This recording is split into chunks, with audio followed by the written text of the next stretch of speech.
السلام علیکم جی، پروگرام گل بات کے ساتھ میں ہوں صوفیہ احمد، حبیب اکرم صاحب اور ہمارے پیارے سے کرمنات صاحب. Hello, how do you do? تسی اتنے بیٹھے رہتے ہو؟ بھئی گھر بھی چلے جایا کریں آپ. نہ میں گھر جاتا ہوں، وہ گھسنے نہیں نہ دیتی مجھ کو. چاچی سے لڑائی کر کے آتے ہوں گے، وہ پھر کہتے ہوں گے جتھوں آیا اتھے ہی جا. نہ چاچی سے تو میری ہر وقت ہی لڑائی رہتی ہے. یہ ایک دوسرا گھر ہے جہاں میں گھسنا چاہتا ہوں، وہ گھسنے نہیں دیتے مجھے. وہ دور اندیش ہیں اس لیے. نہیں، دور اندیشی تو میری ہے. میں جس گھر میں جاتا ہوں نا وہاں پر وہ بس کوئی ہے کوئی. بہرحال چھوڑو، تم پروگرام کی بات کرو. پروگرام کی باتیں تو جی خبریں ہیں. اچھا. اور جو پہلی خبر ہی میرے پاس ہے بہت عجیب نہ ہوگی. تو تمہارے پاس خبر ہی ہوگی، نہ خبروں کا پروگرام ہے، اور تمہارے پاس مربع ہوگا، گاجر کا مربع ہوگا. اچھا سنیں پھر. چیف جسٹس صاحب نے کہا جی حکومت بھارت کی طرز پر قرضوں کی وصولی کے لیے خواجہ سراؤں کی خدمات لینے پر غور کر رہی ہے. مجھے صرف یہ سمجھا دیں کہ خواجہ سرا کس طرح سے قرضوں کی وصولی کر سکتے ہیں. وہ بلونگڑی ہے اور سیانے کا کہ آئی چیلنج بوتھ آف یو. تم دونوں کو اس کا پتہ نہیں ہوگا. وہ یہ جو خواجہ سرا ہوتے ہیں نا، یہ کوئی ایویں کیویں چیز نہیں ہوتی. وہ ان کے نخرے، ان کی باتیں تو کڑیوں والی ہوتی ہیں، کسن مردوں والے ہوتے ہیں ان کے. آپ کا مطلب ہے کہ کسون مکہ کریں گے جا کے؟ نہ کسن موقع نہیں کریں گے. یہ تو وہاں سے بھی وصولی کر لیتے ہیں جہاں سے ہو نہیں سکتی. مثلاً کون سی ایسی جگہ؟ مثلاً اگر تمہارے گھر کاکا ہوا ہے، ہاں ہوا ہے، اللہ اس کو زندگی دے. اگر یہی اسی طرح میرے گھر کاکا ہوا ہو، اب تو نہیں، خیر ویسے وہ ہوا تھا میرے گھر بھی کاکا. تو جب کاکا ہوتا ہے تو کاکا بڑا خرچہ کرواتا ہے. یہ اچھا تو پھر یہ آ جاتے ہیں گھر والوں کے خرچے کر کے نہ تو برا حال اور باؤں کے دہاڑے ہو جاتے ہیں. تو یہ ایسے جون جوگے ہوتے ہیں، وہاں آ کے خرچے والے گھر سے اتنے کو توڑیاں بجاتے ہیں، اتنے کو ٹھمکے لگاتے ہیں، ایسے ایسے دل پذیر گانے گاتے ہیں کہ بندہ ان کو دیے لیے بغیر اپنی جان نہیں چھڑا سکتا. لیکن ایک جگہ ہے جہاں سے کوئی بھی وصولی نہیں کر سکتا. اچھا وہ میرا ٹھانا ہے. بچ گیا، میں خود تسلیم کر لیتا ہوں. اور اس قسم کا تجربہ مجھے سیانوں نے بتایا، بلکہ نیندیا نہیں بتایا تھا، کہ ہندوستان میں ہو چکا ہے. ان کو ریکوری پر لگایا گیا اور 4% ان کو کمیشن دی گئی. انہوں نے انواع ریکوری کی. اب ہمارے ہاں کرپشن، بدعنوانی یا نادہندگی یہ برداشت نہیں کی جائے گی. پہلے ہوتا تھا نا کہ ہمارے ہاں اگر ایک آدمی لمبی سی گاڑی میں گھوم رہا ہے اور کوئی نہیں پوچھتا تھا کہ تم نے یہ پیسہ کہاں سے لیا. تو اس طرح کی کسی بھی ایکٹیویٹی سے آپ یہ دیکھیں کہ اس آدمی کو سوسائٹی میں نکو بنا دیا جائے گا.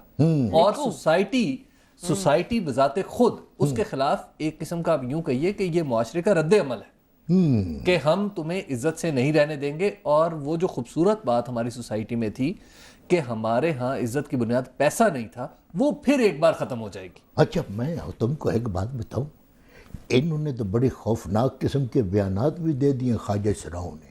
کیا کہہ رہے ہیں وہ؟ انہوں نے تو یہاں تک کہہ دیا ہے کہ جو وعدہ کر کے مکر جائے نا وہ سیاسی خواجہ سرا ہے. میں جھوٹ نہیں بول رہا. وہ اس کا نام ہے الماس بوبی، وہ چیئر پرسن ہے خواجہ سراؤں کا، ان کی چیئر پرسن. یہ خبر آپ کو مجھے لگتا ہے آپ کے کسی جاسوس نے تو نہیں دی؟ نہ وہ تیفے کاٹھے نے نہیں بتائی یہ خبر مجھے. یہ میں نے اپنی ان گناہ گار آنکھوں سے جس کے اوپر نوی اینک لگائی ہے نا اچھا میں نے خود پڑھی ہے. میں سوچ رہی تھی کچھ آج چہرے موہرے میں تبدیلی محسوس تو مجھے ہو رہی ہے، اب میں لیکن خوبصورت زیادہ ہو گیا ہے نا، ٹوپی کے ساتھ بیلنس بھی ہو گیا. لیکن چلیں اگلی خبر کی طرف بڑھتے ہیں. آج اپنی تو ذاتی یہ میں اینک لینے کے لیے گیا تھا تو وہ اینک والا مجھ سے پوچھ رہا تھا کہ آپ نے ڈاکٹر سے اپنی نظر ٹیسٹ کرائی ہے؟ میں نے کہا نہیں، میں نے موچی سے کرائی ہے. بھائی بے وقوفوں والی بات ہے، مجھے وہ تیفا کاٹھا ہی لگا. وہ بھی سادہ انسان تھا وہ. اچھا اوئے ہوئے ہوئے، کیا ہوا؟ مائی بیسٹ فرینڈ کی خبر آئی ہے. I love you. آپ یہ جو اتنا لو یو کر رہے ہیں نا، بچیں ذرا. آج کل بڑے متنازع قسم کے حالات ہوئے ہیں. اچھا اوپر سے خواجہ سراؤں کی خبریں چل رہی ہیں اور آپ بھی ایسی میٹھی میٹھی پپیاں چمیاں لیتے رہتے ہیں. لوگ کیا کوئی غلط مطلب بھی لے سکتے ہیں. اچھا کوئی بات نہیں. اچھا سنیں پھر، رحمان ملک صاحب کہہ رہے ہیں کہ جی امریکیوں کی نقل و حرکت کا کام جو ہے وہ مشرف صاحب نے شروع کیا تھا. اچھا ہم تو گاڑیاں پکڑ رہے ہیں. وہ ملکہ تینوں رب دیاں رکھاں، وہ اپنے مار کے اس طرح مارکیٹ میں سر عام مت سنایا کرو. زمانے کی نظر لگ جاتی ہے. تیفے کاٹھے کے مالک بیٹھے ہوتے ہیں جس کو جاسوسی کے لیے تمہارے پیچھے بھی لگایا ہوا ہے انہوں نے. ویسے پوچھتے ہیں حبیب صاحب سے یہ کون سی گاڑیاں پکڑے ہیں جی؟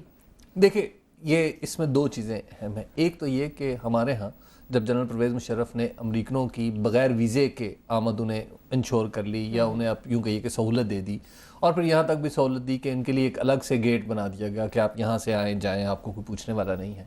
تو آپ یہ دیکھیے کہ یہ واقعہ تو ہوا ٹھیک ہے اجازت بھی دے دی لیکن ہمیں پتہ کتنے عرصے بعد چلا. ہمیں یہ اندازہ نہیں ہے کہ یہ اجازت کب دی گئی. ایک محض یہ بتایا جاتا ہے کہ جی کوئی کہتا ہے 2 سال قبل دی گئی, کوئی کہتا ہے 3 سال قبل دی گئی, کوئی کہتا ہے نہیں جی یہ صرف 6 مہینے پہلے اپنے جانے سے پہلے انہوں نے دی تھی. ایسی بات اب ہمیں اندازہ ہی نہیں ہے کہ کتنے عرصے سے یہ اجازت دی گئی. ہمیں پتہ لگا اور پتہ لگنے کے بعد اس حکومت کو ایک کریڈٹ جاتا ہے کہ اس حکومت نے اپنے گیٹ کنٹرول کیے. انہوں نے کہا کہ ٹھیک ہے آپ ضرور آئیں, ہم آپ کو روکتے نہیں ہیں, لیکن آپ ایک اسی پروسیس کے ذریعے آئیں جس پروسیس سے ایک پاکستانی کو امریکہ میں گزرنا پڑتا ہے, امیگریشن کا پروسیس, یا جس طرح پوری دنیا میں یہ ہوا کرتا ہے. لیکن آپ کو پتہ ہے کہ بجلی کی بلوں میں جو اضافہ تھا وہ معطل کر دیا گیا. اچھا جی, لو جی ہماری سنی گئی. اس پروگرام میں ہم نے اسی کی طرف اشارہ کیا تھا کہ یہ معطل کرنا چاہیے, یہ بل شل ہم نہیں زیادہ دے سکتے, تو وہ سنی گئی. Thank you sir, thank you. آپ کس کو تھینک یو کر رہے ہیں؟ میں جنہوں نے یہ معطل کیا ہے. جنہوں نے یہ معطل کیا آپ کو پتہ ہے کس کی بجلی معطل ہوئی؟ آپ بتائیں کس کی معطل ہوئی؟ ہم نے تو سنا ہے جی بجلی کے بلوں میں جو اضافہ تھا وہ معطل. آپ دیکھیں اس سے آپ اگر تھوڑی سی خبر پڑھ لیں, تھوڑی سی اخبار زیادہ پڑھ لیں تو آپ کو ایک چیز پتہ چل جائے کہ یہ پشاور ہائی کورٹ نے ایک پٹیشن اس میں دائر ہوئی تھی. وہاں پر عام شہریوں نے کہا تھا کہ ہمارے جو بجلی کے بلوں میں اضافے ہیں ان کو معطل کر دیا, ان کو ہم نہیں دیں گے. یہ پشاور ہائی کورٹ نے یعنی صوبہ سرحد کی ہائی کورٹ نے کیا ہے اور یہ صرف صوبہ سرحد کے لوگوں پر امپلیمنٹ ہوگا. انہوں نے کہا ہے کہ صوبہ سرحد کے لوگوں کو زیادہ بل دینے کی کوئی ضرورت نہیں ہے. اور دیکھیے یہ جو بجلی کے بلوں میں اضافہ ہے یہ سبسڈی کے ذریعے ختم کیا, سبسڈی ختم کی گئی ہے جس کی وجہ سے بجلی کی قیمتیں بڑھ گئی ہیں. اور اس میں ایک اور چیز آپ ذہن میں رکھیے کہ جب حکومت اس طرح کے فائنینشیل ڈیسیجن لیتی ہے تو اس وقت عدالتوں کے حوالے سے ہمیشہ سے دو رائے ہیں کہ کیا عدالتوں کو اس میں آنا چاہیے یا نہیں آنا چاہیے. لگتا نہیں ہے کہ عدالت کا جو صوبہ سرحد کا ہائی کورٹ کا یہ فیصلہ ہے یہ کچھ زیادہ دیر کے لیے چل پائے گا. اس کے خلاف اپیل بھی ہوگی اور ڈیفینیٹلی الٹیمیٹلی یہ بندہ ہمیشہ راہ کے بات کرتا ہے نا, یعنی اس میں اندیشہ بھی ڈال دیتا ہے. ایک دفعہ دکھاتا ادھر کیا ہے تو کھبے ہاتھ سے مار دیتا ہے, ادھر کی دکھاتا ہے ادھر سے مار دیتا ہے. یہ کیا دوگلا سا بندہ ہمارے درمیان بیٹھ گیا. دیکھیے میں آپ کو حقائق بتاتا ہوں. بھائی اتنے تلخ حقائق کیوں بتاتا ہے؟